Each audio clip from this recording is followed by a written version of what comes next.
Go Utes. Welcome everyone to another episode of the Utah Football Fans Podcast. I am Bryn here with Gary. And yes, we are without James for another week. He is still traveling for work. Hopefully we'll have him back next week. Maybe he'll jump into the chat with us, but that's where James is. So we're missing him tonight. Make sure you like and subscribe, share the podcast with your friends, especially if you're here in the chat tonight. Make sure you are subscribed. Make sure you like the video. And hey, if you want your comment to be featured, you got to hit that super chat button. Good point. Yeah, that's how we're going to definitely see it. So make sure you hit that, hit the super thanks. Make sure you are following along all of our social media, Instagram, Twitter, Facebook, and of course, yeah, he is with Jimbo Fisher, I think. Spending some of that big money. Oh my gosh, we will talk all about that. We do want to thank our sponsor, Thomas Orthodontics. Please look him up at thomasortho.com. Yeah, Jimbo is living the high life, isn't he? He will be. We will talk about that. But of course, we do need to talk about our game on Saturday. And where do you want to start? Well, Gary. Yeah, I guess first of all, again, just thanks everybody for checking us out. Thanks for participating in the live chat, comments, the likes, all of that stuff. It's hard to believe though that we're down to 2 regular season games. I know. It's wrapped up in it from week to week, but here we are. But these are still 2 big games, which, we'll talk about. But it's been good. It's always a fun year. It's always fun. And thanks again for It is weird though. It's like I feel like we were just talking about the Florida game. Yeah, it does feel like that. And suddenly we're in November with 2 games left. Well, let me get your feel on this. Let's start here before we get to Washington. Okay. So, of course, we were eliminated from the championship game with the loss to Washington. And that for me, I mean, how are you feeling with that? Because, well, in the last 5 years, we've been in the championship game. Now, that includes the COVID year, which I throw out. Right. Because that was just the Pac-12 and the way it was run. That right. I get not interested in that. So technically speaking, the last 4 normal years, we played in the championship game. And then the last 2 years we won and of course went to the Rose Bowl. And so this year we're out of it. It's kind of sad. I mean, it's been a good run. Wish it would have kept going. I think we had some shots at it, but that's a bit sad to me, and then ending up in a New Year's 6 bowl. That's pretty cool stuff. Mm-hmm. My wallet is happier. That's true. Silver linings, people. But it's been a great run. Oh, yeah. I mean, you think about that 4 years in a row to the championship game. That's awesome. I went to 3 of them. I didn't go to the Oregon one. I went to the first time when we played Washington, lost. Yeah. I didn't go when we played Oregon 2019, but I went to both Vegas ones. So I don't know, we were kind of just talking. It's hard to continue to have the same level of excitement for the last 2 games of the season. I want to finish out strong, of course, but it is hard because you're not playing for what your ultimate goal was to get to the championship, win the Pac-12 championship. That's out of reach now. So that's reality. Yeah, we would need some, even before Washington, we needed some help, and but we've had that experience. All I'm saying is what we've enjoyed the last 4 years, 5 years anyway, it came to an end. So that's kind of sad, but perspective, it's been great. Right in the mix. Oh yeah. So anyway, enough of that. The other point I wanted to make mention of before we get into just our thoughts on Washington was so far this year, in our 3 losses,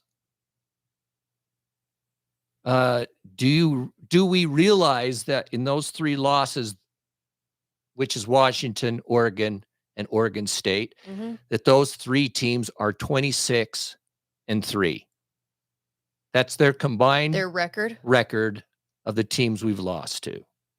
We've lost to 2 top, 4, 5, or 6 in Oregon and Washington. Mm-hmm. And then we lost to Oregon State. Oregon State, they could easily be right at the top 10. I mean, what are they in the AP? I think they're like number 12, something like that. So those are Utah's losses. And when you look at it, we got blown out by Oregon. So that was, that game was over. Washington, we'll talk about it, but we were right there. And then the Oregon State loss at Oregon State. If you remember, Johnson played. It was just in that confusion of the quarterback and trying to figure all that out. And we weren't at our best. The offensive issues. So again, perspective. I mean, a loss is a loss, no excuses, but that's the reality of Utah's losses up to now. Some pretty good teams. Some pretty great teams. Yeah. So, okay. And then, but the teams that we've beat have also been ranked when we played them. Most of them. Correct. UCLA, USC. Who else have we played? Arizona State, no. No. They Is weren't. Florida ranked?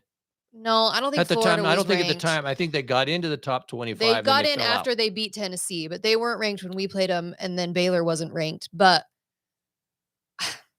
I mean, our schedule has been tough. We knew it was going to be tough. I didn't think it would be so top 25 heavy of all. Like, I didn't think there'd be this many Pac-12 teams in the top 25 as there has been this year. And it seems like when we played a bunch of them, they were ranked. So that's the reality. That's what it is. Yeah. I'm not making excuses about any of it. I saw someone, can you imagine if we were healthy? I've tried to get over that. It's like I try to ignore that now because I know. It'll drive you crazy. It drives me. It's that sad to me. So, but on the other side of that, up to this point, got 2 big games. We'll see how we finish. But up to this point, what you have to admit, considering what has happened this season and the injuries and all that kind of stuff, our record, if you were to go into this season, you started this season and you would have been told, and you're predicting wins and losses, and you would have been told you're not going to have Cam, Keithy, Bernard, Fano, he's out. Barton is out. JJ's been hurt the entire season and on and on and on. You would have gone, geez, if we go 500. Well, so I'm just saying coaching's been excellent, I believe. I was thinking about this when we did our, preseason episode, and we always do our record predictions. I predicted 9-3. I think you did the same. That was before the season. That was before we even knew what was going to transpire with all the injuries and crap. I was thinking it was probably going to be a 9-3 season based on our full team. I'm saying. So if we can end 9-3 with everything that's happened this year, I mean, that's unbelievable. And it is. It's coaching, it's preparation, it's depth, it's all of the things, but it goes back to coaching. So James is here. He's in the chat. Welcome. So if James is right, if we were to win the next 2 and win our bowl game, we could be 10-3 under these circumstances. That is an amazing thing. Now we got work to do. Teams got work to do, but it's right out there for us. Still, it's just cool. It is cool. All right. It's Utah culture, Utah football culture. I like it. So, okay. Texas Mike. Uh-oh. What's it like to have excellent coaching? Well, let me tell you, it's great. The thrill of victory is kind of nice. Yes. Some of that Kyle Whittingham style.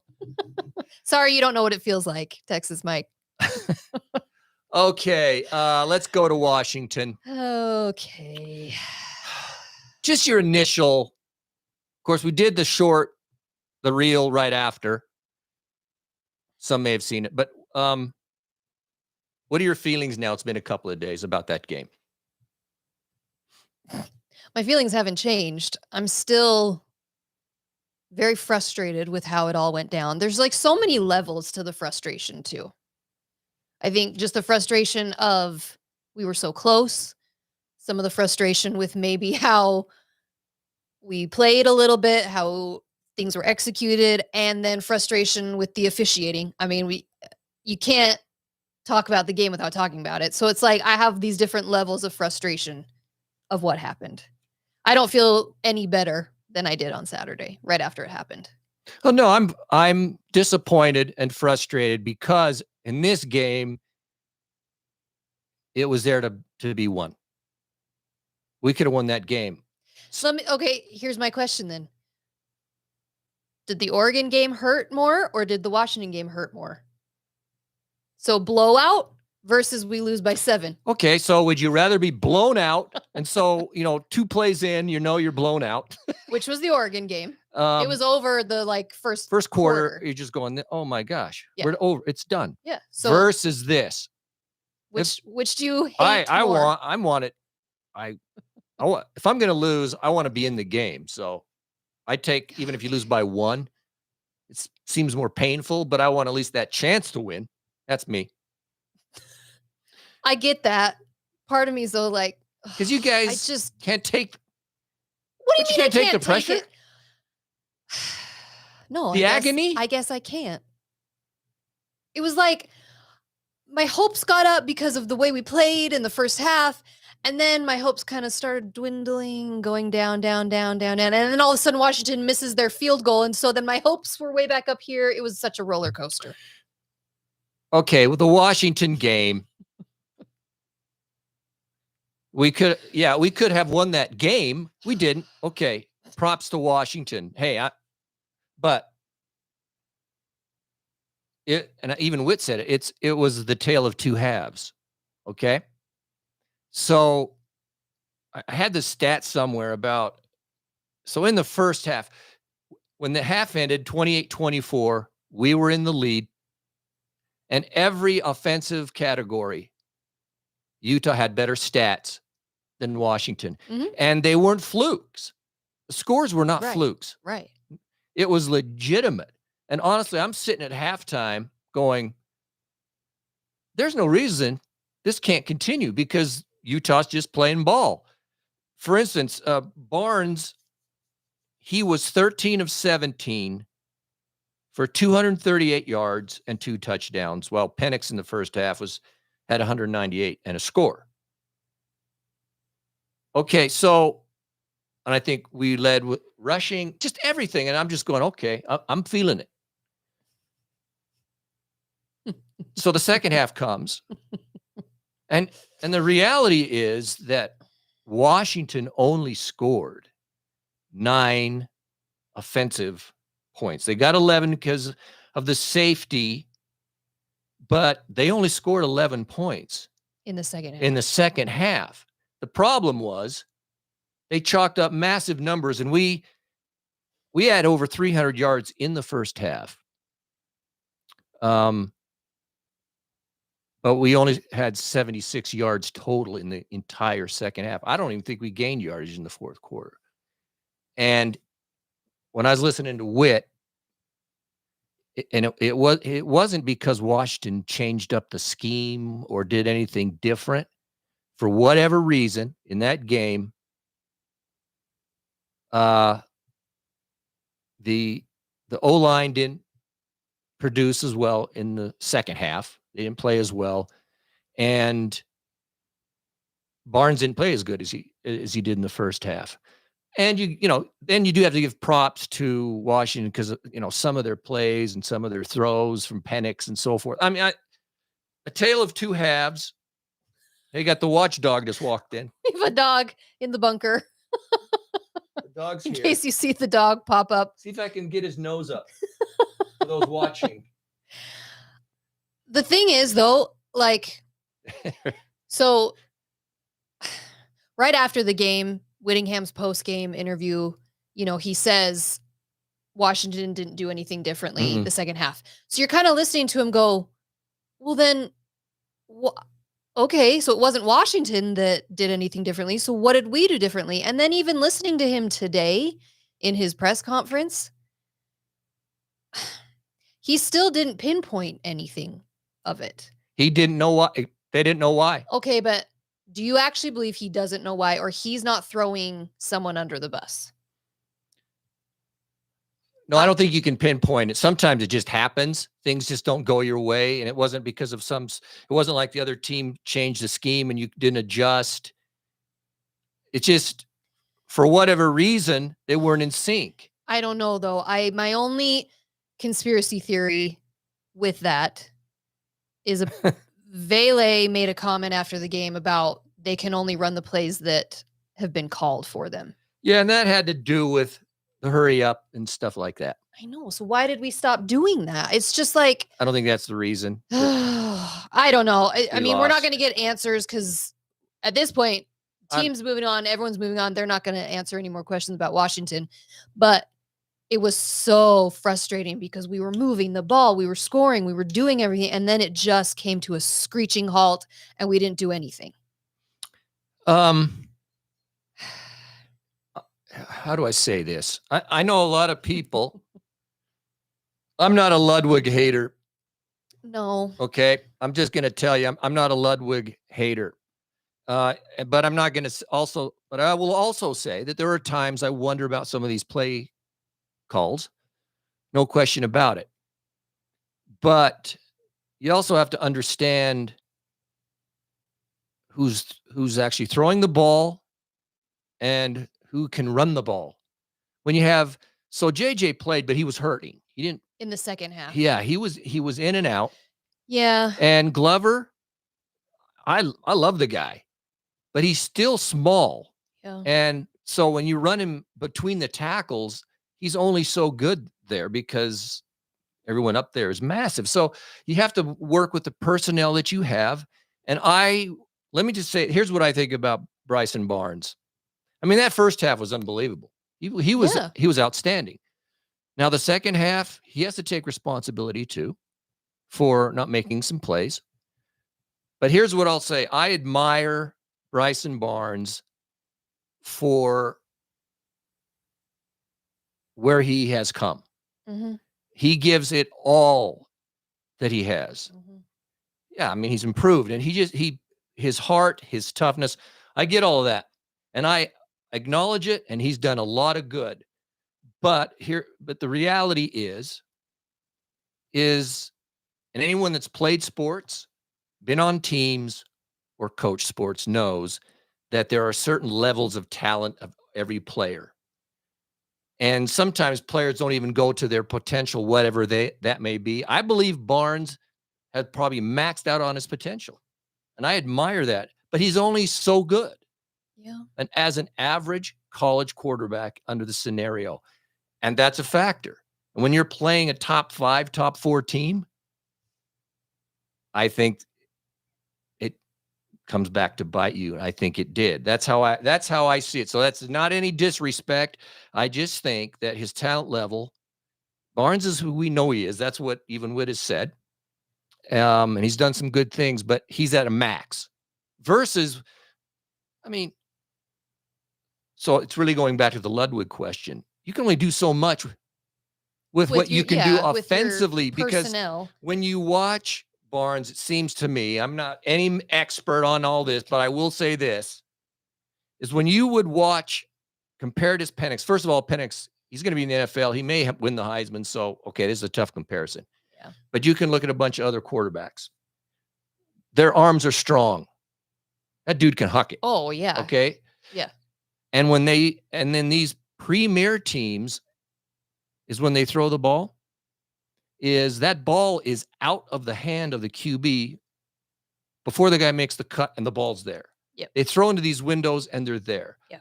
It seems to me when I watch Utah's offense, and particularly Barnes, that Barnes waits for the cut for the receiver to get open and then throw.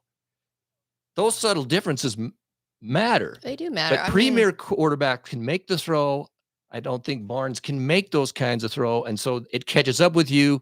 But you're limited. You can't just be hucking it all over the yard because you don't have a Penix. That's why it does hurt not having a Rising.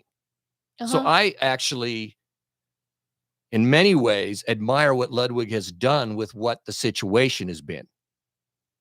Dang, we could have beat Washington. If you would have told me coming out of the second half and said, look, do you think you're going to win? Is Utah going to win this game if we can hold? It's 28-24 now. If someone said the D is going to hold Washington to 11 points in the second half and you're up by 4, are you going to win that game? Yeah. I would have said, freak yeah. Yeah. We're gonna beat them by 2 touchdowns. The confidence. The way it was going. Yeah, that's so. It is. I mean, everything you said is true. That's long-winded. What do you think? People are agreeing with you. Shoot. Jay Perry loves your hand gestures. I gotta stop that. That's annoying. No, you're animated. I gotta stop the hand gestures. The passion. No, everyone loves it. Yeah, and Dumani was incredible, by the way. He had a great game. Led the team in tackles. The D played great. The D played better great. The second half. I mean, that's a hard offense to defend again. Like, you've got Penix, NFL guy. You've got Odunze, NFL guy. You've got Polk, NFL guy. Like, those 3 are going to the NFL, and they're unbelievable. And some of the throws, the catches those guys made, like, even the best defenders, there's nothing you can do because those guys just go up and catch it. It did drive me crazy. I will say this. Those guys are so talented. You don't need to call for a flag every time you have an incomplete pass. Like, you're so good. You don't need to be complaining about it every time you happen to miss a pass. That bugged me. They were calling for a PI like every single play. And unfortunately, sometimes the refs decided to oblige. And I get it. Everybody will say there was bad calls both ways. I think that's probably true. But as a Utah fan, some of those calls were like momentum deciders. The one PI. Are you going to whine? Are you whining? Yes. The one PI handed Washington a touchdown. I'm not whining. I'm stating reality here. We stopped him on 3rd and 10. The ref throws the flag. Basically, Washington walks in for a touchdown. Huge momentum shift. Why are you looking at me like this? You know it's true. I hate when refs will alter the game. The one at the end of the game, the offensive passer interference, you can't sit there and just stare at me and go, are you going to whine about that? Yes, I am going to whine about it. It was non-existent. Okay. And that changed the whole momentum of the game. Golly, he's just smirking at me. What is his problem? Here's what I'm going to say. I'm not saying we would have won the game without the flags, but I'm saying... Okay, I'm glad you clarified that. Yeah, I'm not saying that. Look, we still didn't produce what we needed to produce at the end of the day. But those 2 calls specifically altered the momentum. They altered everything. Okay. it was on, I made a note here. I'm just going to generalize it. I'm sick and tired of Pac-12 refereeing. Oh, yeah. Well, so not only the Washington game and Utah game, but when I watched the Oregon USC game, there were some calls in that game. I'm just going, you know what? I am sad. They got involved too in that game. That the Pac-12 is going away, but I'm not going to miss these refs because they're garbage. Look, yeah, we didn't win or lose this game because of the refs. No, they impacted the game though, and it went both ways on that. Yeah. For instance, I'll say this. Yeah, I'd agree with the ones you're talking about.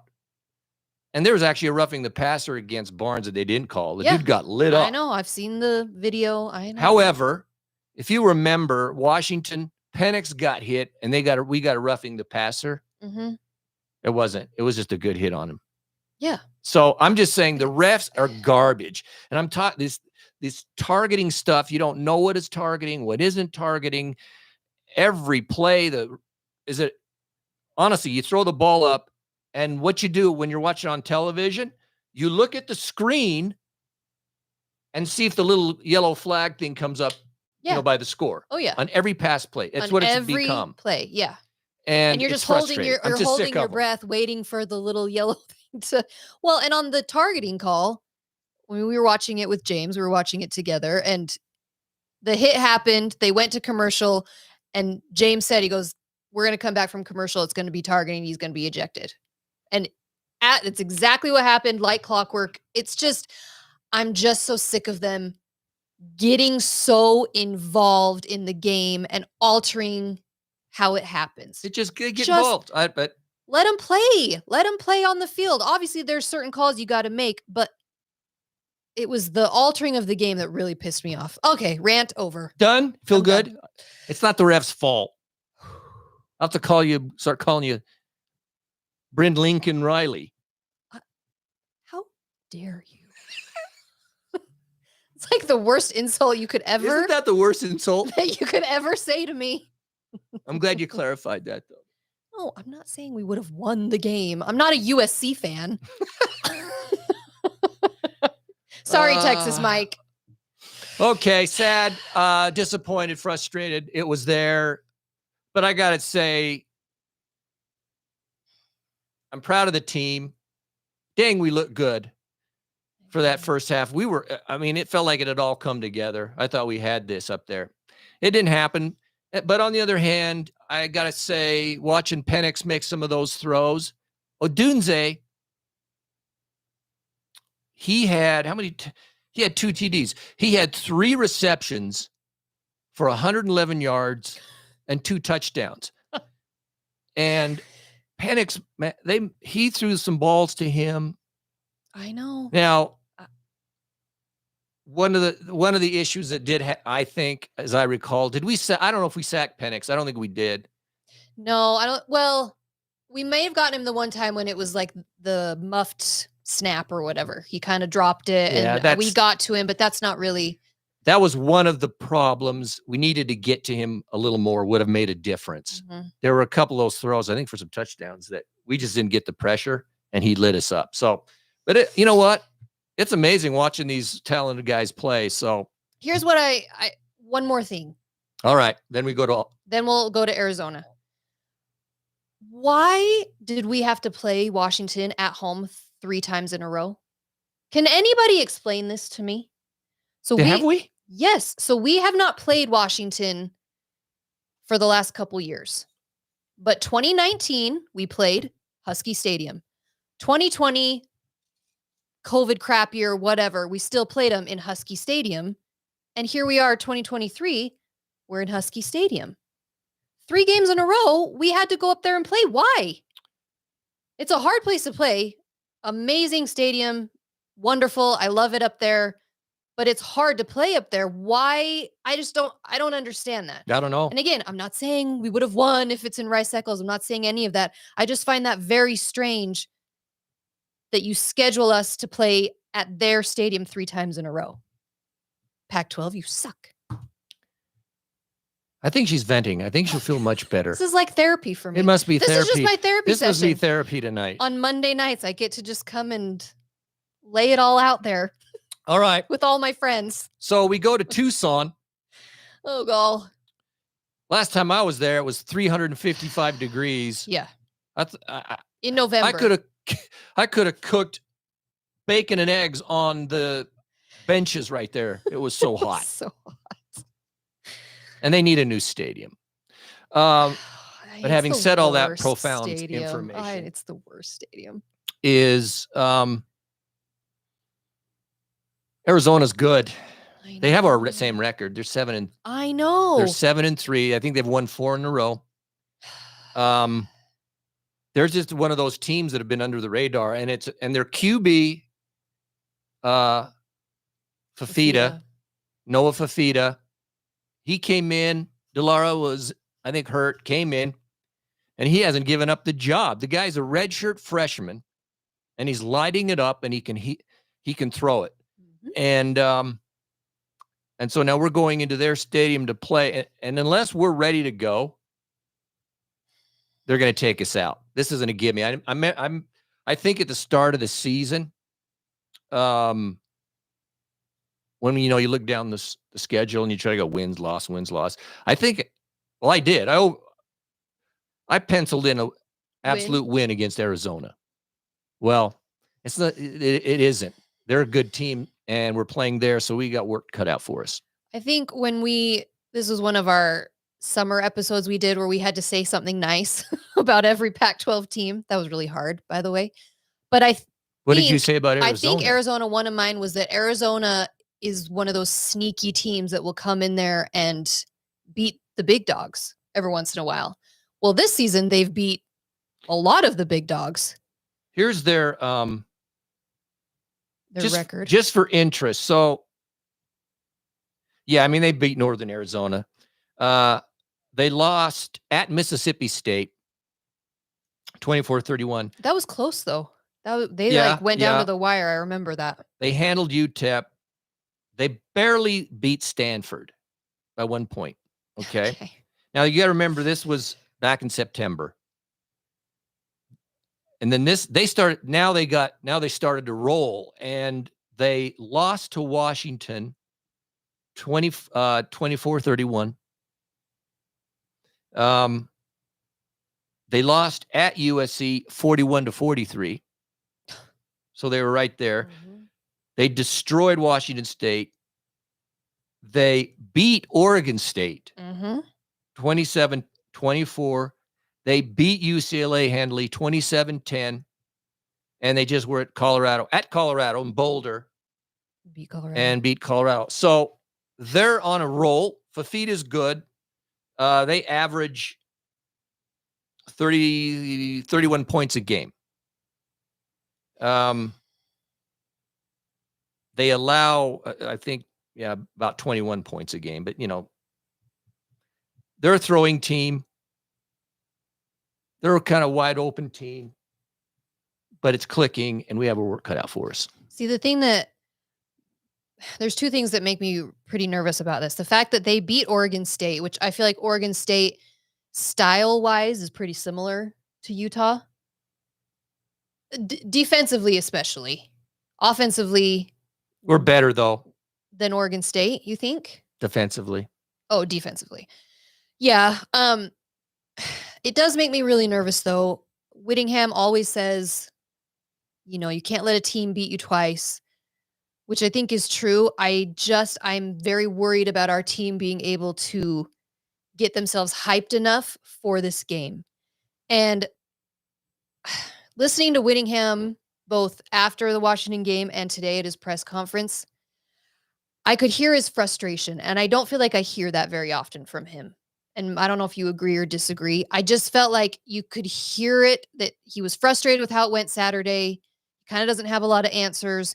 He did mention how this has been probably the most challenging year for the team, which I find interesting because the year we lost our two players, that would seem to be, it's very different, the challenges that we're dealing with. But I worry about the mood being so down and the frustrations and all of that. I hope that doesn't carry over into Saturday.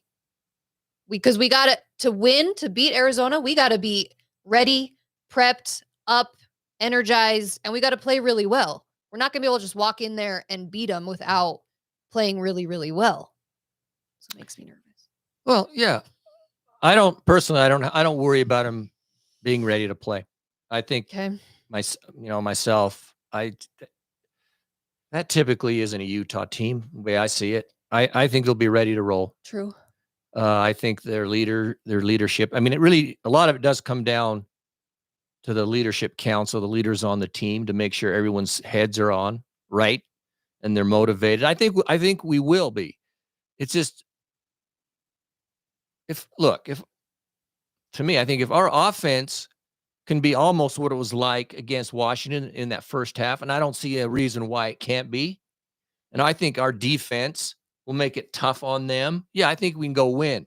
I don't think it's going to be a blowout or anything. I think it's going to be a tight game. The offense against Arizona State, like what, we've had. At this point, if we can do that. There's no excuses anymore for our offense. We're not going to be a super offense because of just what we've already talked about. But yeah. Now we've had all these games. The guys all understand the system. They're all used to each other now, and this is what we are. And man, it kind of came to fruition in that first half. If that can come, if we can put pressure on them defensively, in other words, we can put up some points, I believe our D, we can win it. James, I'll read your comment since you're not here to be with us. He says Arizona is very good, but if Utah can take the number 5 team in the country down to the final drive, Utah can absolutely beat Arizona. I agree with it. It's a good point. Thank you, James. We are the better team. We should be the better team. It's just, again, Arizona is sneaky good, and they've taken down some of the big teams this year. So, I mean, they average 437 points a game, but hey, so what? Utah's D's. What are you laughing at? I'm laughing at Texas Mike because he asked, what are team leaders? Because you talked about the leadership council. Texas Mike just really wants to know what it feels like to have good coaches and good team leaders. Oh, you mean Caleb Williams? Caleb's not a good team leader? What do you mean? I better not play that right now. I'm Why? not even talking about them. It'll make us feel so much better. Talking about them. Okay, Arizona. Yes, well, let's just go here right now. What do you think? Let's predict the Arizona-Utah game. Oh, God. My score? I give you mine. Okay. It's going to be 31-28 Utah. What do you think? 31-28. I was going to say 35-28. So, which, did you get the score right for Washington last week? I was going to look this up before we recorded. I apologize. I feel like you were around the 35-28 range. I was close. I probably was right. Just take credit for it. I was probably right. Yeah, that was exactly what I. Dang, I was going to do that today. I was going to go back. Look it up. I was going to go back and look it up. I apologize. I didn't. I think he may have gotten it spot on. I was close. I don't think I was spot on, but anyways. You know what? Dang.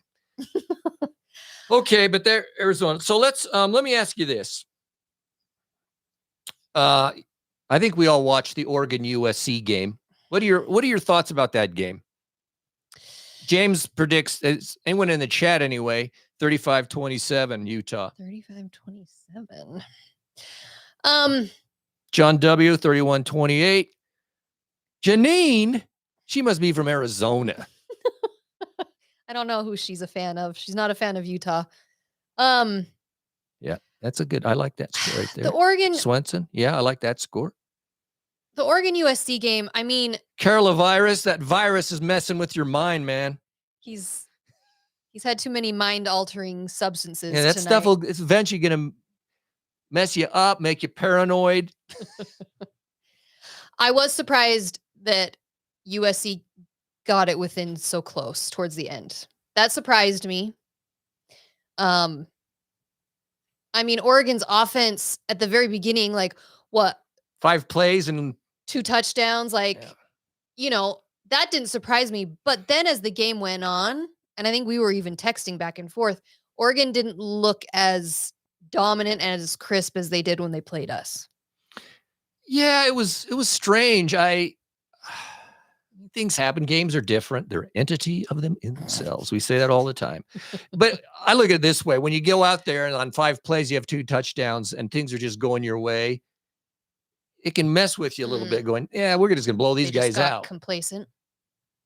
But here's the thing about Oregon. Even though USC was sort of hanging around, they killed them. And Oregon wasn't even at the top of their game and they killed them. Yeah. That's what impresses me about Oregon, that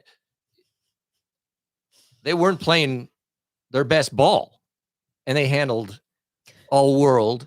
USC. So I was impressed, but I was surprised that USC made it a game like that. I got to say. Yeah. Like I was guys were open. I was starting to get nervous towards the end that Oregon was going to choke it away, but they didn't. And I don't know if Caleb cried this time. He didn't. I don't think he cried. I think maybe he's resigned himself to what it is. But I don't know. Oregon still impresses me. Okay, so here's the question I ask. I'm going to ask these 2 things. So right now, with it winding down, a couple games left for each team, as the teams sit right now after this last week, Let me do this first. So maybe you already know, but here's the standings in the league. Of course, Washington 7-0, Oregon 6-1, Oregon State 5-2, Arizona is 5-2. They're ahead of us actually because USC's 5-3, Utah's 4-3, then UCLA, Cal, ASU. So there we go. But now you've watched all these teams. We've played all the top teams. The top teams, except Arizona. Who would you say are the top? Who's the top team and the next team? If you were the best team? The best team in the league right now, how would you? Obviously, it's going to be a choice. Let's be honest. Washington, Oregon. Which would you put if you were to rank them? You would say the better team. Oregon. I feel like Oregon as a whole was better. I think I can't even say that. I can't even say offensively. I mean, like we talked about, what Washington, what Penix and Odunze and Polk did, they're unbelievable. What's a running back's name? Johnson? Yeah. Dylan Johnson? Johnson? Yeah.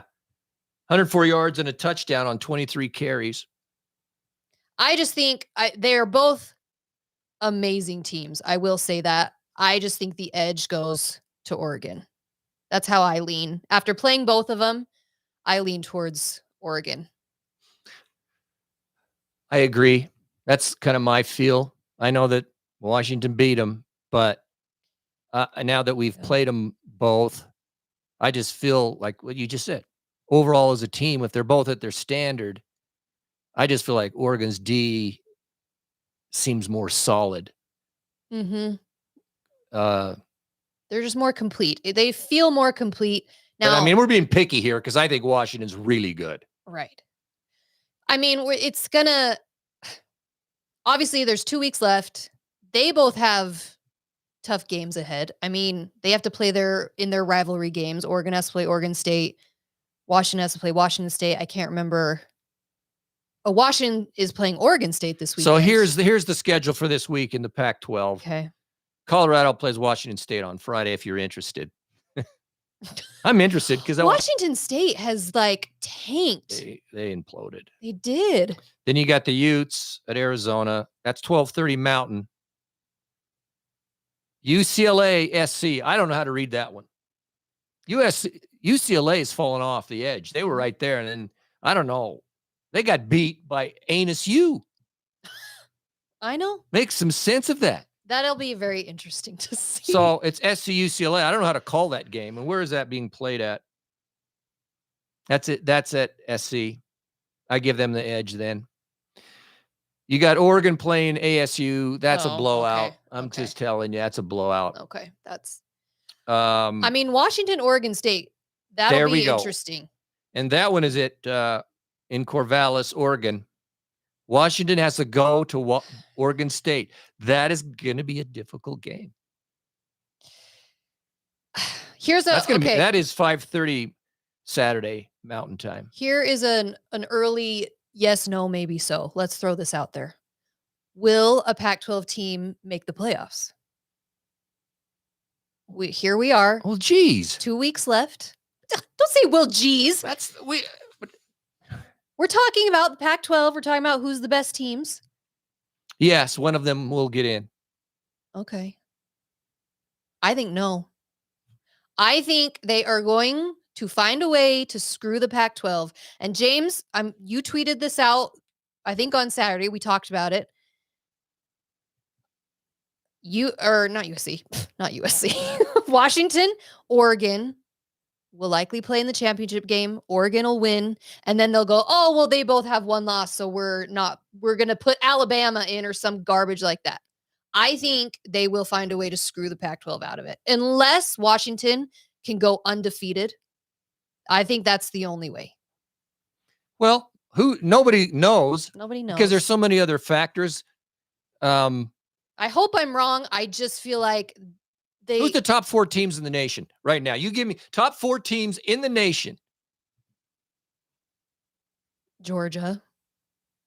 Is Ohio State or Georgia number 1 or Michigan?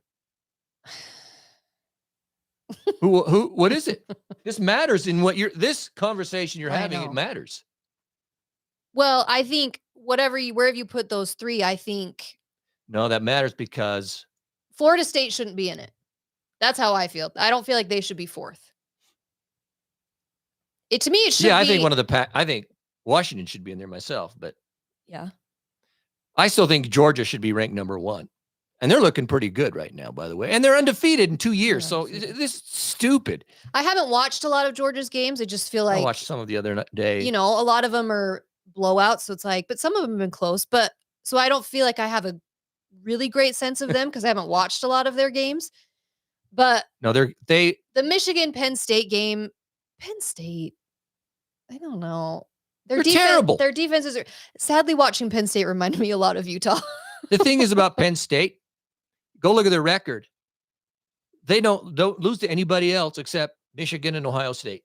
I don't think they have had any losses in the last 2 years or something. Except those two teams. I watched that game. It was the most boring, pathetic game. It was terrible. But see, here's what really bugs me. That's not answer my question. What am I answering? The top 4 teams. Georgia. Uh-huh. Probably Michigan, Ohio State, and then Washington. I like that. They got Florida State in there, though. That's one of the problems. The CFP. I mean, I don't know how it's going to. Kick Florida State out. See, that's what I mean. I just feel like they're undefeated. They're going to find a way to keep the Pac-12 out. And see, what really bugs me is Michigan and Ohio State, they still need to play. So one of them is going to have 1 loss. Okay. That's why it matters if they're ranked 1. Shouldn't that be the same as Washington, Oregon? One of them has 1. You know what I mean? It just bugs me that they're going to get treated differently than Pac-12 is going to get treated. I just hate it all. That's profound. Very rational. I hate it all. What do you mean rational? I'm being rational. I think they're going to keep us out. People agree with me. Look, I wouldn't be surprised. People don't agree with you. They're gonna agree with me. I wouldn't be surprised if that happens, but I'll say this. If it's Washington and Oregon, Washington's undefeated. Oregon goes into and with the 1 loss to Washington, but they play in the Pac-12 championship game and they have 1 loss and they were to beat Washington. They're the Pac-12 champion of a stacked Pac-12 league. I think they have a great shot of one of those 2 teams being in there. If Washington's undefeated, they got to be in there. If Washington can go through the rest of this stretch, the 3 games, because they'd have to play the last 2 and then championship, then absolutely you can't argue against it.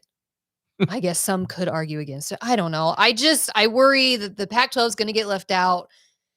I hope I'm wrong. It better not be. But yeah, it's sad because somebody in this year is going to get screwed who is a very good team that should be in the top 4. Mm-hmm. So we're trashing all over Florida State. Say they were left off. Now look at Alabama. They have 1 loss to Texas. Oh, screw Alabama. No, they're playing good ball right now. What happens if they take out Georgia? I know, because they're already in, that's already been decided that they're playing each other in the SEC championship. I know. All right. Enough of that. Okay, keep going. So who's the top quarterback? Pac-12. The top QB in the Pac-12. Oh, God. Okay, you're on the playground. You have all the quarterbacks lined up. Who am I choosing? And we used to do that. Whether it was baseball, basketball, football, everyone would line up on the line, and you'd have two guys. You pick them. Well, I know. With your first pick, who would it be? I mean, it's between Penix and Nix, which is so funny. Penix and Nix. Penix? Penix squared. I'll say Penix. I really don't know between the 2 of them. That's Penix, but Penix, maybe his arm strength is slightly better. Honestly, I think I'd go with Bo Nix right now. Oh, you've switched. You've always been a Penix guy. And again, we're just splitting hairs here. I know, that's the thing. Because I love Penix. I think he's going to be good. But after watching Bo Nix, just his stability in the pocket, the command of the offense, and watching him throw some of those balls the other night. Yeah. And against us, I mean, they're not wounded ducks flying through the air. Those babies are, he throws, he spins it. I was impressed. So I know. Right now I would go with the way Bo Nix is playing, but hey, I could easily take Penix. So I'm still a fan. Oh yeah. They're both. I would pick either like, of those over Caleb Williams in the NFL draft. Oh, 100%. Let's go to the college. It's no secret here. College landscape, shall we? Okay. We've already said top 4. We can just go quick on some of these. What do you think about the Harbaugh suspension, Michigan crap? The way they did it is so strange. You do it with 3 games left. You do it the day before they have to play. Supposedly he found out from social media because he was on the airplane traveling to the game. Like, all of that is just so, and then to just say, oh, you can't be on the sideline. Like, it's all so dumb. This is all so dumb. I don't know. I get it. If they cheated, they should have repercussions, but to do that, if there's no way he didn't know what was going on, though. But it hasn't been proven. Okay. I understand. It hasn't been. So how do you suspend the dude and and the investigation has not been completed? Yeah. I know. Look, I think it's a scam. Look, I'm no Michigan fan. Harbaugh's weird, so it's kind of. Carola Virus says Harbaugh will be the next Raiders head coach. I would go for it. I would take him. I'll take him. Weirdness and all in his khakis too.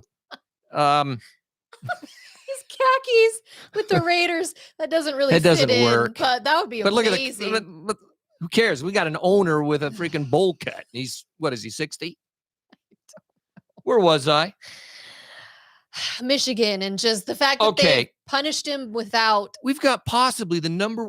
Think about this. Possibly the number 1 team in the nation, in your league. Yeah. And your league, I know, under pressure from the NCAA, I don't know how that's all working. You decide to suspend him for the 2nd time in a year. Yeah. What the freak is going on? They're out to get him. If I was Michigan, I'd say, see you later. I know. See, I'm going to the SEC. They'd take him. I feel like he's not going to stick around because I think Michigan should flip them all off. Yeah. I heard a guy today, which has turned him. He would hope Michigan would win, and that the whole thing, because of all this stuff going on. And then when they get their rings, they'd put it on their middle fingers with their college football national championship rings, and all go like this.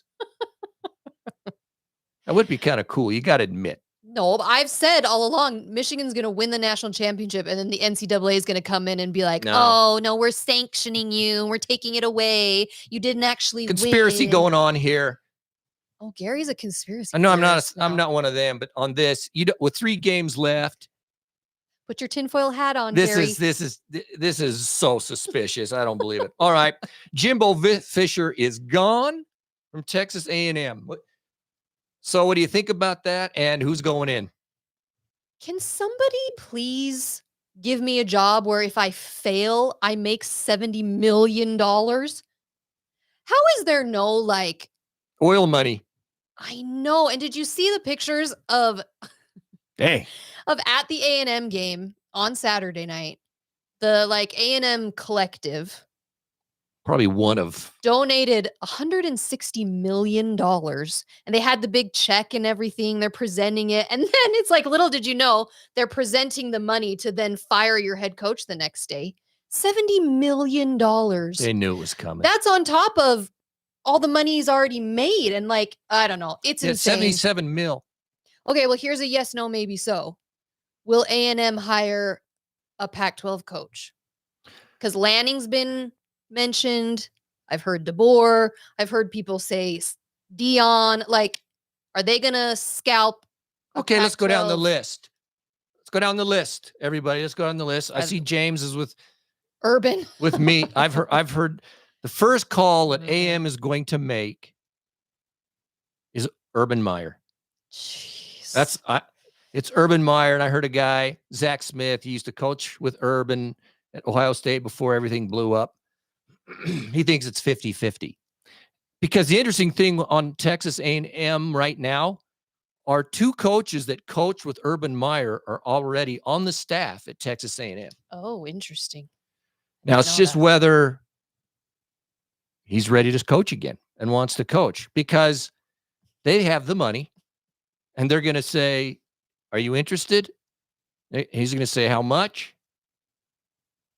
And ooh, that would be a. And so he's there. Yeah, and I've heard Lanning. I don't think it's going to be Lanning because Oregon, they've got the money, and they're going to be in the Big Ten. DeBoer at Washington. That's a interesting. They're kind of down the list. I'm just throwing out what I'm thinking and yeah. heard. Well, yeah. And there's some other guys I don't really know, but the Dion thing. We talked about this weeks ago about Dion going to A&M. Dion. I mean, I heard the clip today from Stephen A. Smith, which I don't like him personally. Yeah. He thinks it would be great. Look, I think it would be terrible. I don't care how he's just all. If Dion went to A&M. Yeah, I don't think it would work because he's not a coach. He's just all bling and publicity, and okay, you could bring people in, but you know what? You need to be able to coach. Well, yeah, because look at it. A&M has had what? Like last year, they had the #1 recruiting class. Everyone was talking about all the recruits they had. It was terrible. amazing. And then they haven't had a good coach. So it's like, you can have the talent.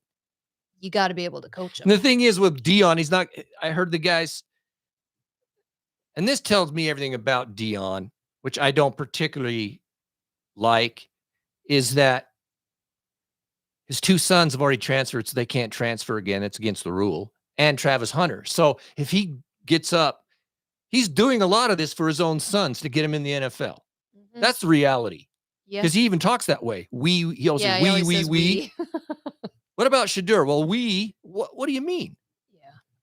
That means he would have to leave his sons in Boulder, Colorado with a new coach. He's not going this year. I don't think it's going to happen, but his name's been out there. That's my feeling anyway. It's interesting. Interesting. Lincoln Riley. Did someone say Lincoln Riley to Texas A&M? They're not that stupid. No, Lincoln Riley. No. And Dan Lanning, I think he'll stay. I think he'll stay at Oregon just because of what Oregon has upcoming. Like they've got the whole Big Ten, all of that stuff is going to be, and I think he'll stick around. I can't see him moving, but I don't know. It'll be interesting to see who they end up hiring, but. And then just final, at least that where we're at right now, who do you think wins the Heisman Trophy? The candidates for the Heisman. Who do you think is going to win it? I would say, who's going to be even invited? You're going to have Penix. I think you're going to have Bo Nix. You're going to have Marvin Harrison Jr. and it's Braden Daniels, isn't it? Jaden Daniels at Arizona State, right? Well, he was. at LSU. LSU. I'm saying LSU. Yeah. Right now, I think those are the top four. I don't think McCarron from Michigan. You can't. He threw 60 yards last week. Yeah, he's out of it. What about Bowers? No, Georgia. No, not for Heisman. Not for the Heisman. Now, I know Daniels. Isn't it weird though? We watched him when he was a freshman, and we about broke that guy in about 13 pieces. I know his career change has been insane because I never would have thought he would turn into that kind of quarterback. I didn't either, but he's lighting it up. Yeah. However, their team is not going to make. Their team has losses, and I think that's going to be a factor. I guess we'll see. I don't think Marvin Harrison Jr. He's good, but and he may have great stats as a receiver, but I don't think he'll stack up to these QBs. So to me, it's going to come down to one of those three quarterbacks. So there is, as far as the Heisman goes, there's a lot riding on these last games. Yeah.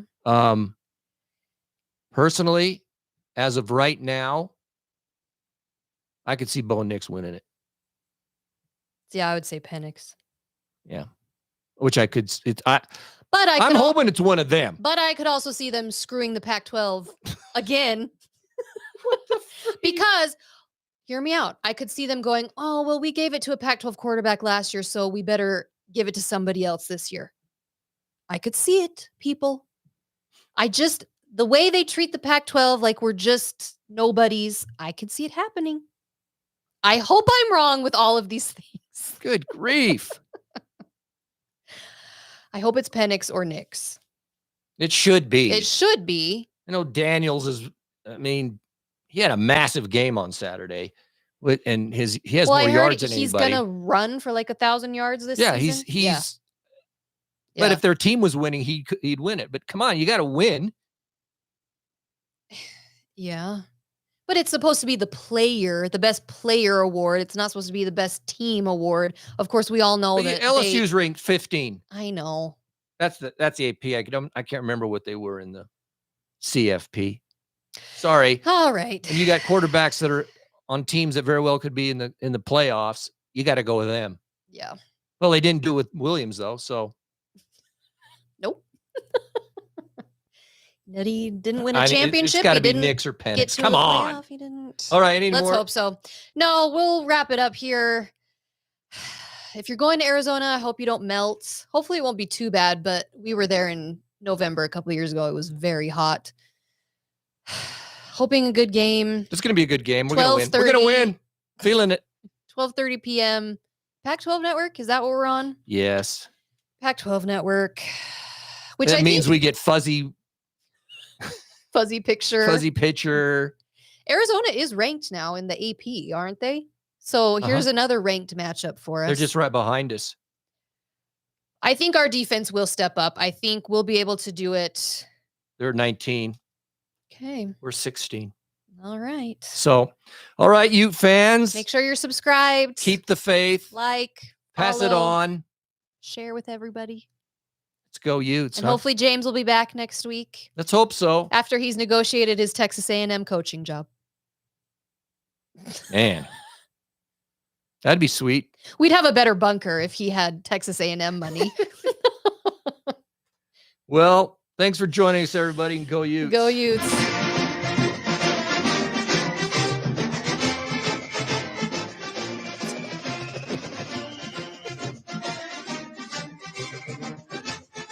Yeah, we don't spill, James.